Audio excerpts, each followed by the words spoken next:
The CoinWeek Podcast is brought to you by PCGS, celebrating 30 years as the standard in the rare coin grading industry. Visit pcgs.com to learn more. Rhett Jeppson is the Principal Deputy Director of the United States Mint, a position he has held since January 2015. President Barack Obama nominated Jeppson to the position of U.S. Mint Director in July of 2015, but partisan politics in the United States Senate have held up his nomination. Although he has filled the role without the formal title, the United States Mint has gone without a Mint Director since Edmund C. vacated the position in January 2011. In this CoinWeek podcast, we sit down with Rhett to discuss his work at the Mint, the future of coinage, the Mint's numismatic division, and what he's valued most of his experience working with the men and women who make our nation's coinage. We also got in a question about the federal gold reserves at Fort Knox.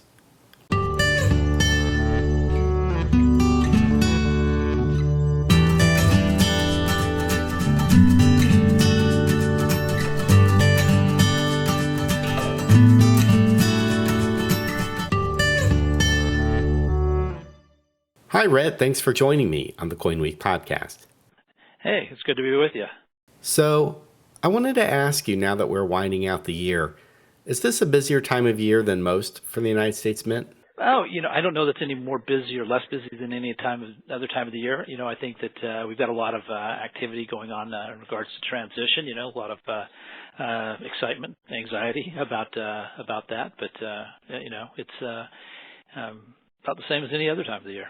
So, getting the 2017 coins ready for production doesn't really add to the work tempo. It's pretty steady as she goes, I guess. Yeah, it's pretty steady as she goes. We really, like on the circulating side, the 2017, we really try to keep a constant level of production. And so we watch the forecast very closely, and we have some bands that we try and stay in. What we try and do is not follow with production the demands. We try to stay, at a constant level of production so that we have enough reserve, if you will, to meet the Fed's demand, but keep a level, consistent production level. That way, it keeps our costs down. For people who have never done the job, and there have not been that many people in America who've been either the director of the Mint or the principal deputy director of the Mint, what is a day in your work life like? Oh, boy, it's a busy day, and there's a lot of interesting things that we get to do as a Mint. I'll tell you, it's been the privilege of a lifetime, really, to be here at the Mint for the past almost 2 years now. I wouldn't say that any day is a certain rhythm to it. A lot of different things. We manage really essentially 3 business lines with Numi, bullion, and a circulating line. And then also I think that protection is also a business line for us, as well as, we're entrusted with national assets at the Mint. And so it could vary across any of the issues that would come up in those lines any given day. A few months ago, you had a symposium where members of the collector and dealer community met in Philadelphia. And it seemed like the Mint was trying to suss out a few key details to help out its numismatic division. What was your main takeaway from the event? Well, the big takeaway I had from the symposium was the need for us to have this ongoing dialogue and engagement with the numismatic community. We've had some declines in the community in sales and volume lately, and I think that we can help turn that around by being proactive and engaging with the community and really understanding what the needs of the community are, but also that we have a cross-section of mutual interest in making sure that we have a vibrant, healthy numismatic community, and that there are opportunities for us from all the different aspects of that community to make sure that we are working together as best we can to ensure that the community is healthy and that we have a strong numismatic market. One of the observations that I made when I was at the event was that it seems that you really do have a conflict between the collector community, who can purchase the material directly from the United States Mint, and the segment of the rare coin industry's dealer community that tries to act as an interlocutor. Basically buying material, further enhancing its value or collectability, and then also make a market in that material. How does the Mint strike a balance between these two types of buyer? Yeah, so it's one of the things that the Mint has really just tried to take it as even-handed approach as possible. And so if you'll look at all of the product on the numismatic side, we sell almost exclusively through the website. We do have a bulk dealer program, but it's only on really certain products. But the bulk dealers do buy 30% of what's out there, so they are a big, important community to us as well. But if you'll notice that any of the first day drops and things like that, we sell it only through the website right now, and we put household order limits, and we try to really make sure that our individual collectors have the opportunity to take advantage of these coins. I think that one of the things the Mint is, I know that one of the things that at the Mint we're focused on right now is what is the right mintage limit, so that we can make sure that everyone who wants to buy one of what we produce can have that without a huge excess and melt. And that's something that is going to take a little more time for us to dial in, but it's really important to us.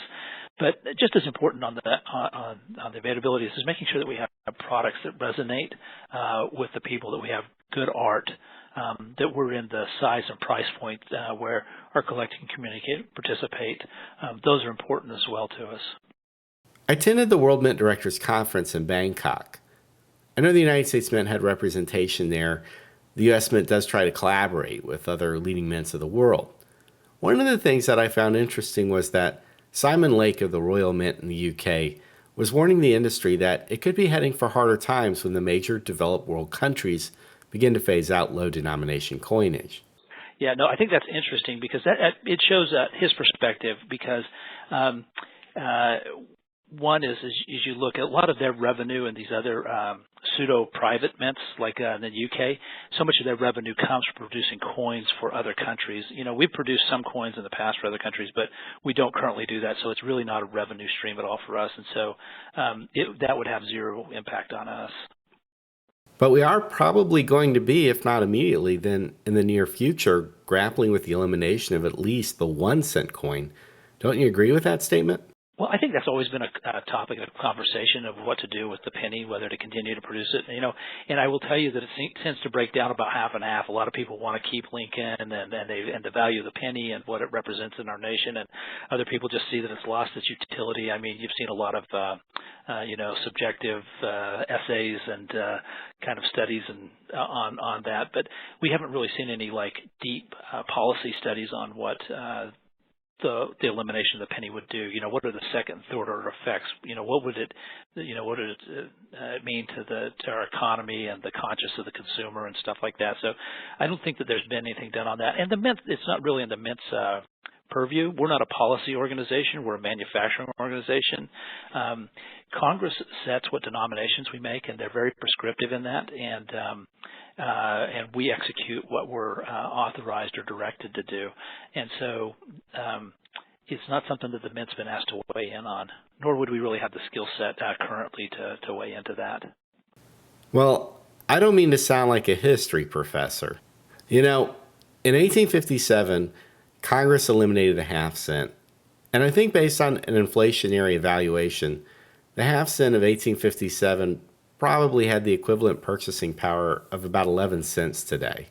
And if you look at the denominations that we have today, they haven't changed since the end of the 19th century, except we've eliminated high denomination coins, the gold denominations, which circulated as high as $20.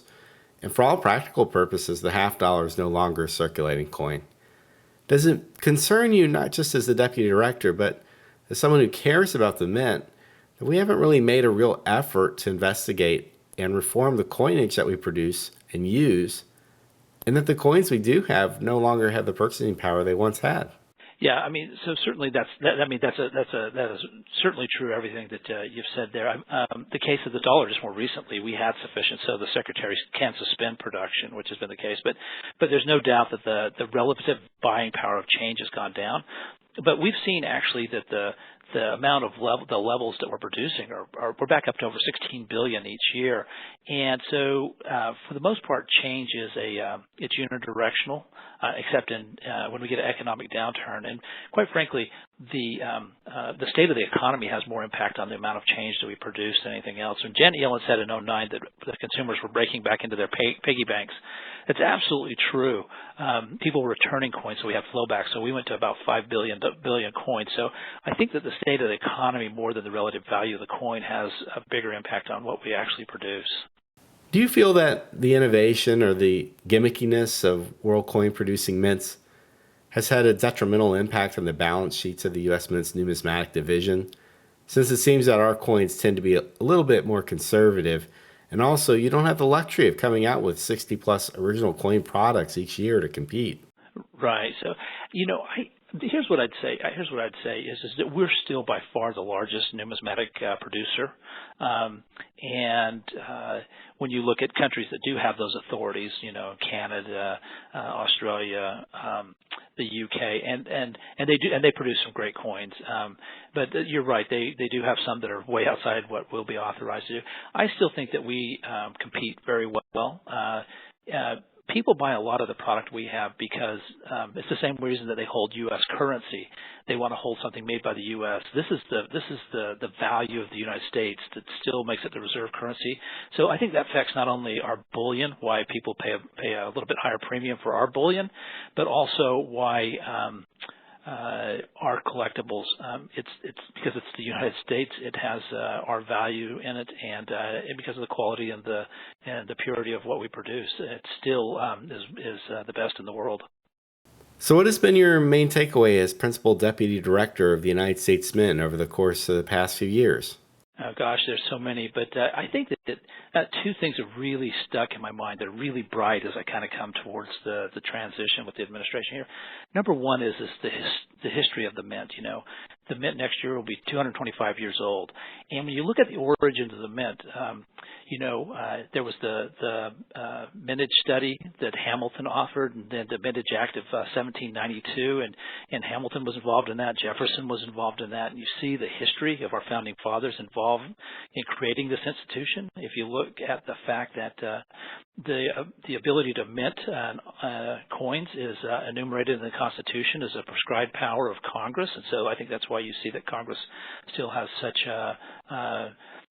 control, and as it should be, of what we produce. To see and be part of that tradition and heritage, it is so fascinating for me to go back and look at how we have represented our values as Americans on the coins that we've produced. It's interesting that in 225 we'll issue a new Liberty coin. We'll do that, and then a very similar image on the metal, and it incorporates those elements that are described in the Mintage Act of 1792, where we're told to use the word liberty and emblems emblematic of, or symbols emblematic of liberty. And so we still do that today. And so I think that we, looking back 225 years, it still touches on the direction that we received from the founding fathers. As a history nut and major in college, I tell you that I just find that fascinating. It really excites me. The other part that I tell you is it's been a real opportunity to lead the women and men of the United States Mint. And we've got great people in just such a wide variety of skill sets, artists, engravers, metallurgists, accountants, web designers. And so I think that for an organization of about 1,700 people, we have as broad a variety of people and skill sets as you'll find. And then when you consider that the Mint, unlike any other federal agency I know, we're about half of our folks are wage grade employees, and to see the tremendous craftsmen that they are and the quality of work they produce and the pride they put into that, it just makes me really proud to be associated with these people. So it's just been nothing short of just an absolute privilege to be here and be part of the Mint, be part of that history, and be part of such a great workforce. If you don't mind, I'd like to put you on the spot with two questions that I think our readers would really like to know. I'll tell you, just like I tell my employees at the town hall, I'll give you my opinion. I'll tell you I don't know if I don't know, and I'll give you the answer if I've got it. So give it a shot. Okay. So the first one is, have you taken a trip to Fort Knox? I certainly have. I've been there a couple of times. I try to get to each of our facilities and do a town hall with every one of the shifts every 6 months. I'd like to do it more often, but absolutely, I've been there. So then you can attest to all the conspiracy theorists out there that the United States government keeps tons and tons of gold in there. I can tell you that yes, we protect the national assets, which include gold, and we do so very vigilant, with a great deal of vigilance. So, my second question is, if Congress came to you and said, "Rhett, it's time that we produce a higher denomination coin, and we'd like to get your input. What new denomination should we strike, and who should be on the coin?" We'd have to go back and look at that, before I could tell you what I would actually tell Congress, and we do that technical evaluation. But as I look around the world, I see that a lot of other developed countries, they use. I lived in Europe for a long time, and they used the €1 and the €2 denomination, but their culture is a little bit different than ours. You'll still see a lot of people within their wallet the change pocket and stuff, and so the way they use coins is different than we do. But I think that it'd be a really interesting study for us to go back and look at that and have that conversation. If Congress decides to move in that direction, obviously we'll execute whatever they have or direct us to do. But it'd be interesting to engage with the members in a dialogue about what the right direction would be if they choose to go that way. Based on what you've seen in Europe and Canada, both have a €2 and a $2 coin. Do you think that the introduction of a coin like that in the United States would have a positive impact on the circulation viability of our $1 coin? Boy, I wouldn't even be able to venture a guess on that as to how that would play out. I will tell you though, from the Mint's perspective, it'd be great for Sceneridge. I can tell you that much. But I just really don't know how Americans would feel about a coin of that value. I'm sure that you'd find plenty who like it and plenty who don't. But I don't think there's been any real studies, to the best of my knowledge, on that. Well, Rhett, I appreciate your time today, and thank you for joining me. No, hey, we appreciate you making time for us, and it's always good to talk to you. It was great to see you up in Philly, and look forward to seeing you at some of the other events we've got coming up to celebrate our 225th anniversary next year. I appreciate that. Thank you very much. You bet. Okay, talk to you later.